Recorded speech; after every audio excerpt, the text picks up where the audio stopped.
இந்த நாள் இனிய நாளாய் அமைய எங்கள் வாழ்த்துக்கள். 23/7/2024 ஆடி 7 ஜூலை செவ்வாய்க்கிழமை, துவிதிகை, அவிட்டம் நட்சத்திரம். இன்றைய நல்ல நேரம் காலை 10:45 11:45 வரை, மாலை 4:45 5:45 வரை. கௌரி நல்ல நேரம் காலை 1:45 2:45 வரை, மாலை 7:30 8:30 வரை. ராவு காலம் காலை 3 மணியிலிருந்து 4:30 வரை, மாலை 9 மணியிலிருந்து 10:30 வரை.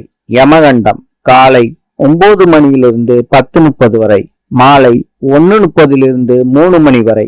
இன்றைய ராசி பலன்: மேஷம் போட்டி, ரிஷபம் முயற்சி, மிதுனம் தடங்கள், கடகம் அன்பு, சிம்மம் உயர்வு, கன்னி சிந்தனை, துலாம் வரவு, விருச்சிகம் கடன் பிரச்சனை, தனுசு மேன்மை, மகரம் அசதி, கும்பம் புகழ், மீனம் ஆதரவு. இந்த நாள் இனிய நாளாய் அமைய எங்கள் வாழ்த்துக்கள். நாளை சந்திப்போம்.